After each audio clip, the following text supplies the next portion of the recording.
ನಮಸ್ಕಾರ ಸ್ನೇಹಿತರೆ, FIFA world ಕಪ್ಪಿಗೆ ಸಂಬಂಧಪಟ್ಟಂತಹ ಒಂದು ವಿಶೇಷವಾದಂತಹ ಅಪ್ಡೇಟ್ಗೆ ನಿಮಗೆಲ್ಲರಿಗೂ ಸ್ವಾಗತ. ನಾನು ಸುಜಯರಾಜ್. ಸ್ನೇಹಿತರೆ, ಕಳೆದ ಬಾರಿ ಒಂದು ವಿಡಿಯೋದಲ್ಲಿ ಈ ಬಾರಿಯ ವಿಶ್ವಕಪ್ ಟೂರ್ನಿಯಲ್ಲಿ ನಾರ್ವೆ ತಂಡವನ್ನು ಮುನ್ನಡೆಸ್ತಾ ಇರುವಂತಹ ಆಲ್ಫಿಂಗೆ ಹಾಲ್ಯಾಂಡ್ ಪುತ್ರ ಎರ್ಲಿಂಗ್ ಹಾಲ್ಯಾಂಡ್ ಅವರ ಒಂದು ವಿಶೇಷವಾದಂತಹ ಸ್ಫೂರ್ತಿದಾಯಕ ಒಂದು ಜರ್ನಿಯನ್ನು ನಿಮ್ಮ ಮುಂದೆ ಇಟ್ಟಿದ್ವಿ.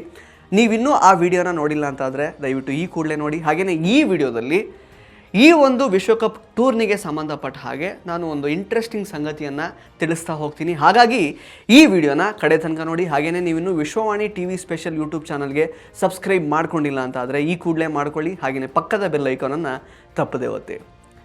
ಸ್ನೇಹಿತರೆ, ಪ್ರಸಕ್ತ ಫಿಫಾ ವಿಶ್ವಕಪ್ ಟೂರ್ನಿ ರೋಚಕ ಘಟ್ಟವನ್ನು ತಲುಪಿದೆ. ಲೀಗ್ ಹಂತ ಮುಗಿದು ಈಗ ನಾಕೌಟ್ ಪಂದ್ಯಗಳು ನಡೀತಾ ಇವೆ. ಪ್ರತಿಯೊಂದು ಪಂದ್ಯ ಕೂಡ ಅಭಿಮಾನಿಗಳಲ್ಲಿ ಸಾಕಷ್ಟು ಕುತೂಹಲವನ್ನು ಮೂಡಿಸ್ತಾ ಇದೆ. ಯಾವ ತಂಡ ಈ ಬಾರಿ ವರ್ಲ್ಡ್ ಕಪ್ ಟ್ರೋಫಿಯನ್ನು ಗೆಲ್ಲುತ್ತೆ ಅನ್ನುವಂತಹ ಚರ್ಚೆ ಜೋರಾಗಿದೆ. Brazil, Argentina, France, Spain, Norway ಸೇರಿದಂತೆ ಹಲವು ಬಲಿಷ್ಠ ತಂಡಗಳು ಟ್ರೋಫಿ ಗೆಲ್ಲುವಂತಹ ಫೇವರೆಟ್ ತಂಡಗಳಾಗಿವೆ. ಆದರೆ ಈ ಎಲ್ಲ ಚರ್ಚೆಗಳ ನಡುವೆ ಸಾಮಾಜಿಕ ಜಾಲತಾಣಗಳಲ್ಲಿ ಒಂದು ಕುತೂಹಲಕಾರಿ ಲೆಕ್ಕಾಚಾರ ಮತ್ತೊಂದು ಸಲ ವೈರಲ್ ಆಗ್ತಾ ಇದೆ. ಅದೇನು ಅಂತಂದರೆ, ಅದು ಜಪಾನ್ ತಂಡಕ್ಕೆ ಸಂಬಂಧಿಸಿದಂತಹ ಒಂದು ಕೋಇನ್ಸಿಡೆನ್ಸ್ ಅಂತಲೇ ಹೇಳ್ಬೋದು. ಕೆಲವು ಫುಟ್ಬಾಲ್ ಅಭಿಮಾನಿಗಳ ಗಮನಕ್ಕೆ ಬಂದಿರುವ ಈ ಒಂದು ಟ್ರೆಂಡ್ ಪ್ರಕಾರ ಕಳೆದ 6 ವಿಶ್ವಕಪ್ ಟೂರ್ನಿಗಳಲ್ಲಿ ನಾಕೌಟ್ ಹಂತದಲ್ಲಿ ಜಪಾನ್ ತಂಡವನ್ನು ಸೋಲಿಸಿದ ತಂಡ ಚಾಂಪಿಯನ್ಸೇ ಆಗಿಲ್ಲ.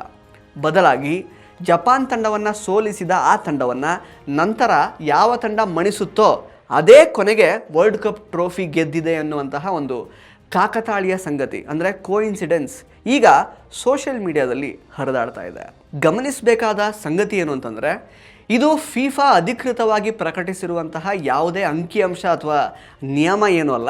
ಬದಲಾಗಿ ಹಿಂದಿನ ಟೂರ್ನಿಗಳ ಫಲಿತಾಂಶಗಳನ್ನು ಆಧರಿಸಿ ಕೆಲವೊಂದಷ್ಟು ಅಭಿಮಾನಿಗಳು ಗುರುತಿಸಿರುವಂತಹ ಒಂದು ಕುತೂಹಲಕಾರಿ ಪ್ಯಾಟ್ರನ್ ಇದು. ಆದರೂ ಕೂಡ ಪ್ರತಿಯೊಂದು ವಿಶ್ವಕಪ್ಪಲ್ಲೂ ಇಂತಹ ಅಂಕಿಅಂಶಗಳು ಮತ್ತು ಪ್ಯಾಟ್ರನ್ಗಳು ಅಭಿಮಾನಿಗಳ ಕುತೂಹಲವನ್ನು ಹೆಚ್ಚಿಸ್ತಾನೆ ಇರ್ತವೆ. ಈ ಒಂದು these are just predictions, but ಈ ಥರದ ವಿಷಯಗಳು ತುಂಬ ಇಂಟ್ರೆಸ್ಟಿಂಗ್ ಅಂತ ಅನ್ನಿಸ್ತಾ ಇರುತ್ತೆ. ಸೊ ಆ ಥರದ್ದೇ ಒಂದು ಕಾರಣ ಈಗ ಮತ್ತೊಂದು ಸಲ ಸಿಕ್ಕಿದೆ. ಇದೇ ಕಾರಣಕ್ಕೇ ಈ ಬಾರಿ ಕೂಡ ಈ ಚರ್ಚೆ ಮತ್ತೆ ಮುನ್ನೆಲೆಗೆ ಬರ್ತಾ ಇದೆ. ಈಗ ಪ್ರಶ್ನೆ ಏನು ಅಂತಂದರೆ, ಈ ಬಾರಿಯ ವಿಶ್ವಕಪ್ನಲ್ಲೂ ಕೂಡ ಇದೇ ಪ್ಯಾಟ್ರನ್ ಮುಂದುವರಿಯುತ್ತಾ ಅಥವಾ ಇಲ್ಲಿಗೆ ಆ ಒಂದು ಪ್ಯಾಟ್ರನ್ ಅಂತ್ಯವಾಗುತ್ತಾ ಅನ್ನೋವಂಥದ್ದು. ಈ ಪ್ರಶ್ನೆಗೆ ಉತ್ತರ ಹುಡುಕುವ ಮೊದಲು ಈ ಬಾರಿಯ ನಾಕೌಟ್ ಹಂತದಲ್ಲಿ ಜಪಾನ್ ತಂಡದ ಕಥೆ ಏನಾಯಿತು ಅಂತ ನೋಡ್ಕೊಂಬರೋಣ ಬನ್ನಿ. ರೌಂಡ್ ಆಫ್ 32 ಪಂದ್ಯ. ಸ್ನೇಹಿತರೆ, ನಾಕೌಟ್ ಹಂತದಲ್ಲಿ ಜಪಾನ್ ತಂಡದ ಎದುರಾಳಿಯಾಗಿ ರೌಂಡ್ ಆಫ್ 32 ಪಂದ್ಯದಲ್ಲಿ ಬಲಿಷ್ಠ ಬ್ರೆಜಿಲ್ ಕಣಕ್ಕಿಳಿದಿತ್ತು. ಎರಡೂ ತಂಡಗಳು ಉತ್ತಮ ಪ್ರದರ್ಶನ ನೀಡುವ ನಿರೀಕ್ಷೆಯನ್ನು ಮೂಡಿಸಿದ್ವು. ಆದರೆ ಪಂದ್ಯದಲ್ಲಿ ಬ್ರೆಜಿಲ್ ತನ್ನ ಅನುಭವ ಮತ್ತು ಆಕ್ರಮಣಕಾರಿ ಆಟದ ಮೂಲಕ ಮೇಲುಗೈಯನ್ನು ಸಾಧಿಸಿ 2-1 ಗೋಲ್ಗಳಿಂದ ಗೆದ್ದು ಮುಂದಿನ ಹಂತಕ್ಕೆ ಪ್ರವೇಶ ಮಾಡಿಬಿಡ್ತು. ಸೊ ಇದರೊಂದಿಗೆ ಸಾಮಾಜಿಕ ಜಾಲತಾಣಗಳಲ್ಲಿ ಹರಿದಾಡ್ತಾ ಇದ್ದಂತಹ ಆ ಪ್ಯಾಟ್ರನ್ ಮತ್ತೆ ಇವಾಗ ಸುದ್ದಿ ಆಗ್ತಾ ಇದೆ. ಅಂದರೆ ಈ ಟ್ರೆಂಡನ್ನು ನಂಬುವವರ ಪ್ರಕಾರ ಈಗ ಬ್ರೆಜಿಲ್ ತಂಡವನ್ನು ಮುಂದಿನ ಹಂತದಲ್ಲಿ ಯಾವ ತಂಡ ಸೋಲಿಸುತ್ತೋ ಅದೇ ತಂಡ ಚಾಂಪಿಯನ್ಸ್ ಆಗುತ್ತೆ ಅನ್ನುವಂತಹ ಚರ್ಚೆ ಜೋರಾಗಿದೆ. ಈ ನಿಟ್ಟಿನಲ್ಲಿ 16ರ ಘಟ್ಟದ ಪಂದ್ಯದಲ್ಲಿ ಬ್ರೆಜಿಲ್ ಎದುರು ನಾರ್ವೆ ಪೈಪೋಟಿ ನಡೆಸಲಿದ್ದು ಕುತೂಹಲ ಇನ್ನಷ್ಟು ಜಾಸ್ತಿ ಆಗಿದೆ ಇವಾಗ. ಆದರೆ ಇದು ಯಾವುದೇ ಅಧಿಕೃತ ಭವಿಷ್ಯವಾಣಿ ಅಂತೆಲ್ಲ ಏನಿಲ್ಲ, ಕಾದು ನೋಡಬೇಕೇನಾಗುತ್ತೆ ಅಂತ.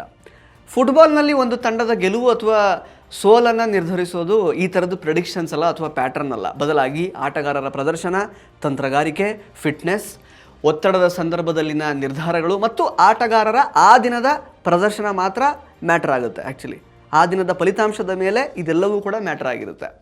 ಇದೆಲ್ಲದರ ಮೇಲೆ ಡಿಪೆಂಡ್ ಆಗಿರುತ್ತೆ ಆ ದಿನದ ಫಲಿತಾಂಶ. ಬಟ್ ಆದರೂ ಕೂಡ ಇಂತಹ ಪ್ಯಾಟ್ರನ್ಗಳು ಅಭಿಮಾನಿಗಳಲ್ಲಿ ಕುತೂಹಲ ಮೂಡಿಸೋದಂತೂ ಸಹಜ. ಕ್ರೀಡೆಯ ಇತಿಹಾಸದಲ್ಲಿ ಇಂತಹ ಅನೇಕ ವಿಚಿತ್ರ ಅಂಕಿಅಂಶಗಳು ಮತ್ತು ಟ್ರೆಂಡ್ಗಳು ಆಗಾಗ ಚರ್ಚೆಗೆ ಬರ್ತಾನೆ ಇರುತ್ತೆ.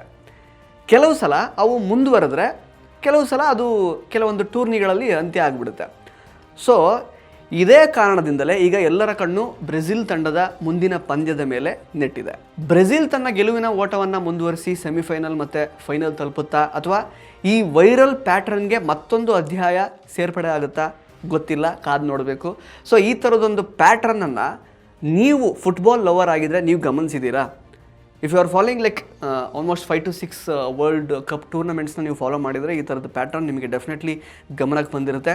ಸೊ ಈ ಪ್ಯಾಟ್ರನ್ ಬಗ್ಗೆ ನಿಮ್ಗೇನು ಅನಿಸುತ್ತೆ ಅಂತ ದಯವಿಟ್ಟು ಕಮೆಂಟ್ ಬಾಕ್ಸಲ್ಲಿ ಕಮೆಂಟ್ ಮಾಡಿ ತಿಳಿಸಿ. ಹಾಗೆಯೇ ಈ ಒಂದು ಪ್ಯಾಟ್ರನ್ ಮುಂದುವರಿಯುತ್ತಾ ಇಲ್ವಾ ಅನ್ನೋದಕ್ಕೆ ಉತ್ತರ ಮುಂದಿನ ಪಂದ್ಯಗಳಿಂದ ಸಿಗುತ್ತೆ. ಸೊ ಕುತೂಹಲದಿಂದ ಕಾಯ್ತಾ ಇರೋಣ. ಧನ್ಯವಾದಗಳು.